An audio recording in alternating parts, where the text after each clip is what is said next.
The Undercrown Shady XX cigar is unquestionably one of the most complex blends in the widely popular Undercrown series from Drew Estate. Covered by a dark, oily San Andres Maduro wrapper, the cigar is filled with aged Nicaraguan Cuban seed and Brazilian Mata Fina tobaccos. We about to pair this chocolatey goodness with some Crown XO. Gonna get some vanilla, caramel, and a little citrus from the XO and pair it with that Slim Shady. Let's get into it.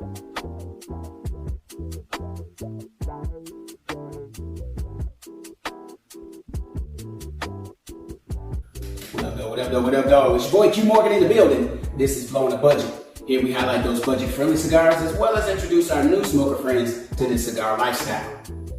If it's your first time here, make sure you hit the like button or subscribe. Maybe leave a comment. Automatically enter yourself into the monthly swag bag drawing. Each month I pick out a couple of sticks, print up a shirt, send that directly to your house. I'm excited to pull this one out the box after stewing for 2 months. Shout out to my sister in the leaf, Ebony, sent me this all the way from Florida. Thank you, sweetie. We're gonna get into this Maduro, which is the second collaboration between Drew Estate and Shady Records. This is the Shady XX Maduro. Let's dive deep into it.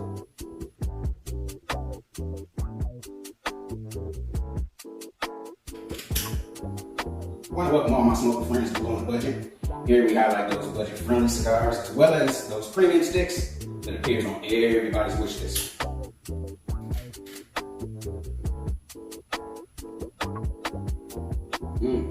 Today we're blowing on the Drew Estate Undercrown joint collaborative 20th anniversary collaboration with Paul Rosenberg and rapper Eminem of Shady Records. It came in a 550 Bellicoso. So this is a Robusto with a torpedo tip. Bellicoso.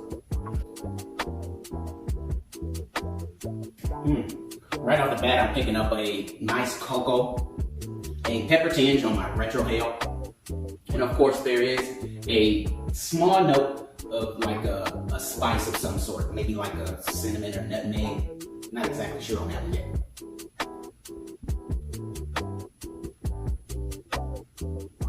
This is a Mexican San Andres wrapper. Now inside there, it's a binder of Connecticut stalk cut Habano. And then of course there's a Nicaraguan Cuban seed filler and a Brazilian Mata Fina combination, which rounds out the filler. This is definitely a medium to full. This is definitely not for the light at heart. This is not for the person seeking that flavor profile, but just a good smoke with flavor notes, if that makes sense.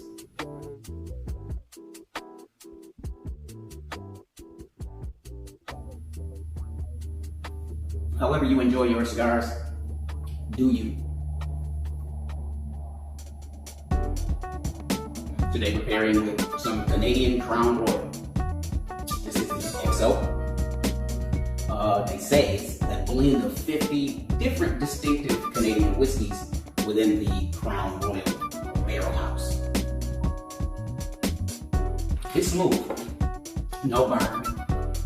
If you want to try to get away from the flavor Crown Royal brands, definitely jump into the XO. You're going to pick up a little vanilla, and that definitely enhances the espresso or chocolate, coffee, cocoa type thing that's going on in the first third. This is a smooth, slow burning stick. I can easily see this taking up to at least an hour just to get through. You got an even, consistent burn, very minimal wobble, a beautiful white ash, and of course, there is a little veining, but in regards to construction, this is a nice 550 box press.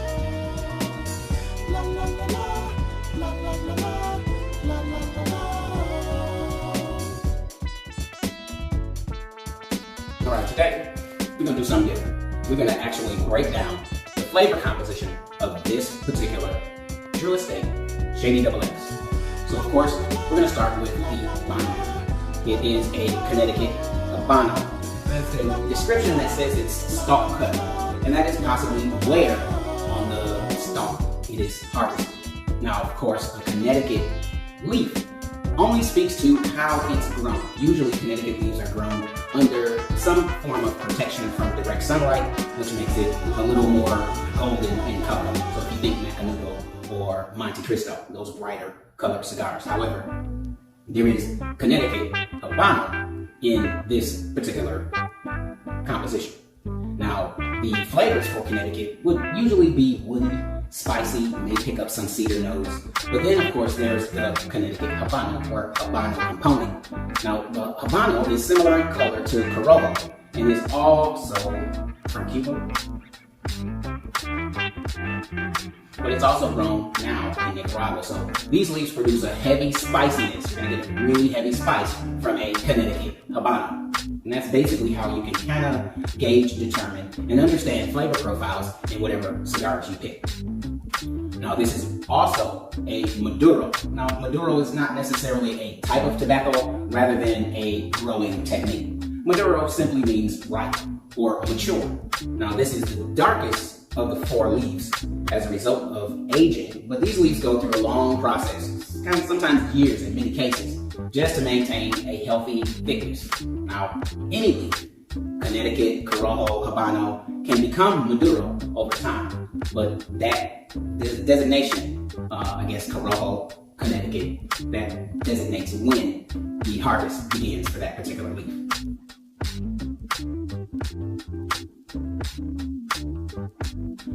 I'm no professional by any means. However, I do enjoy the opportunity to share with my smoker friends those sticks that I enjoy, as well as those that I don't.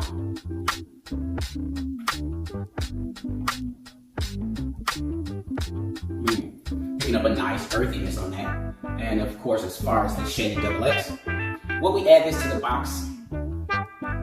I would, just because it's a good smoke, but it wouldn't necessarily become an everyday smoke. This is the rare occasion because it's kind of hard to find these in specific regions. Like I said, they're not here in Texas too often, but had a good friend down in Florida, shout out to Evan. My sister at the Leaf sent me this Shady XX because she's smoking on them every day.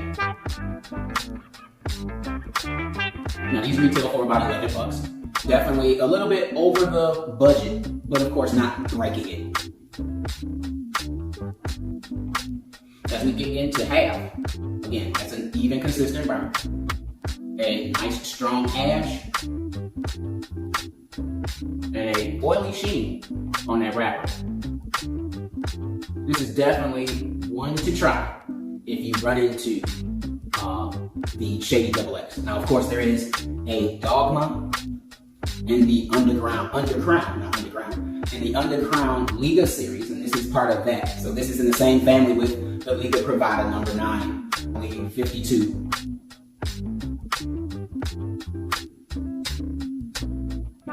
It is even smooth on the Retrhale. I speak to my beginning smokers. Retrhale, we puff the stick, we don't inhale. You're gonna hold some smoke in your mouth until you get a sensation on your cheeks and your tongue. Once you have that sensation, you can release the smoke and enjoy the flavor, but you're gonna hold the last portion of smoke so that that can be extracted or released through your nose. You won't get it right the first time. You may burn. You may get a weird sensation of tinge in your nostrils if you do too much smoke. So of course, with some practice, you will be able to identify specific flavors that make up whatever you're smoking. Here's a demonstration.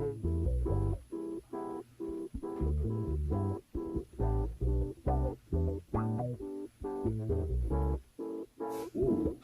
And there you're going to get a ramp up because we're getting into half of pepper. Not eye-watering, but definitely tinge-worthy in your nostrils. So this is definitely gone from a red caliente type cayenne pepper in the beginning, and now we're getting into a cracked black pepper on that Retrhale. And definitely complementing the vanilla in the XO. I highly recommend that you try the XO neat. Although it does make a great old-fashioned, this is definitely something to sip on. Nothing to do real mixing heavy. You definitely lose some quality and value when you mix it. That's just my opinion. Again, I'm no professional.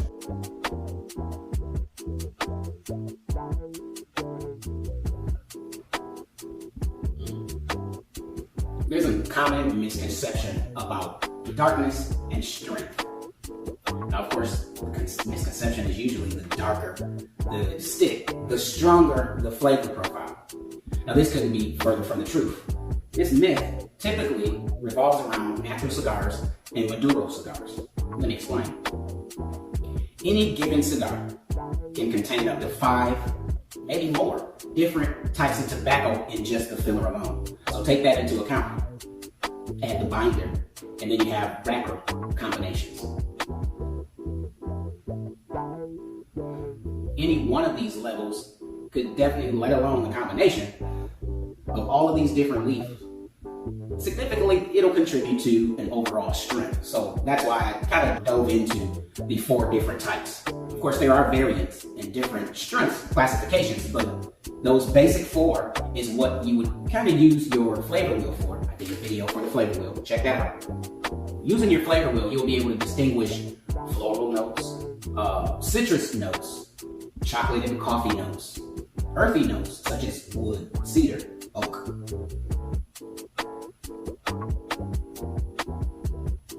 These are all tools that you'll use to better distinguish your flavor palette. Now, of course, there are those proponents that like infused cigars, those cigars that have been infused with XO, Canadian apple, other various liquid solutions, creating moisture in a well-controlled area so that the cigar can absorb many of those flavors. That's one technique. Then you have the proponents of the only smoke Cubans. Everybody has their own flavor profile or what they enjoy. This cigar lifestyle is truly about you doing what you enjoy. So let's not take this cigar shit too serious. There's too many flavors to enjoy and so many interesting people to meet. Well, y'all, we're approaching the last third, and of course, it's always better to ask for forgiveness rather than permission. That's why we always smoke them naked.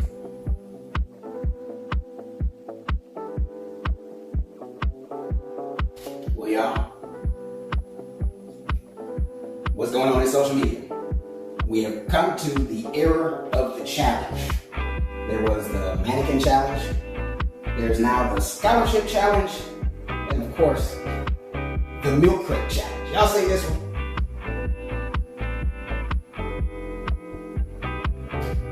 I'm gonna leave this right here. If you over 35, this is not a challenge that you should try. If you got insurance, if you don't got insurance, this is definitely not a challenge that your old ass don't need to try. Don't let your kids hype you up to have to explain to the doctor at 35 plus how you got concussions, contusions, broken bones, and ribs. Who come up with this shit? You better stick to them cute baby challenges and them dance videos with your kids.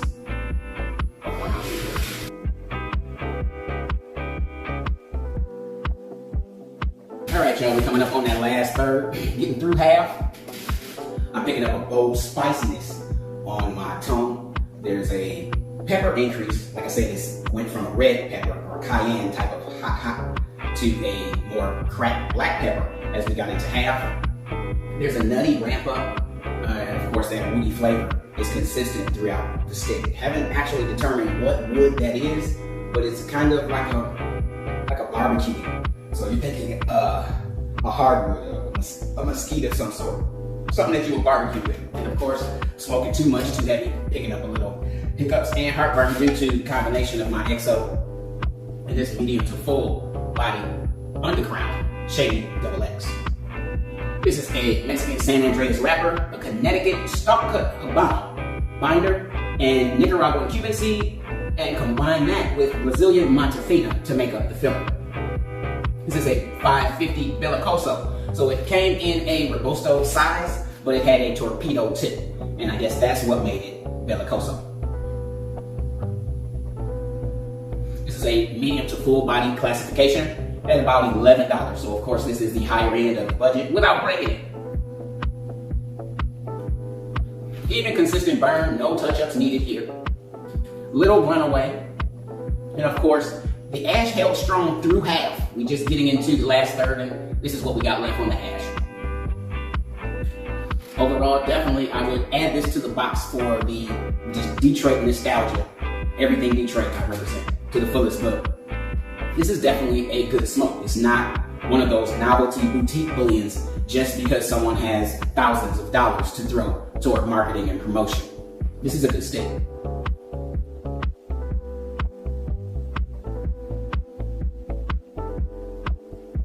Now to keep it 100, this cigar is a decent, good stick, but it's not a complex stick.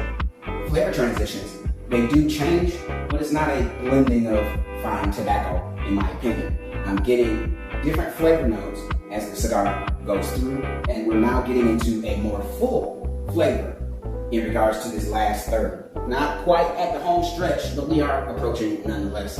And I'm thoroughly enjoying this mild or medium to full body cigar experience, but there's nothing razzle dazzle about it. This is a consistent smoke. You're gonna get distinctive flavors and wonderful palate play. I mean, it does leave a nice taste sensation on my tongue, although I'm kind of picking up a mineral note, kind of like licking a 9-volt battery or leaving pennies under your tongue, that kind of mineral taste. I try to associate things I taste with what it may smell like, and also things I smell with what it may taste like. Grandma's Sunday service pound cake. Definitely, when you walk in her house, you can smell that. If someone peeling an orange in your general vicinity is appealing to you, that may make your mouth salivate. That type of association. Now I'm going to get into the last third. All of the flavors have married together, and it's creating a barbecue smokiness.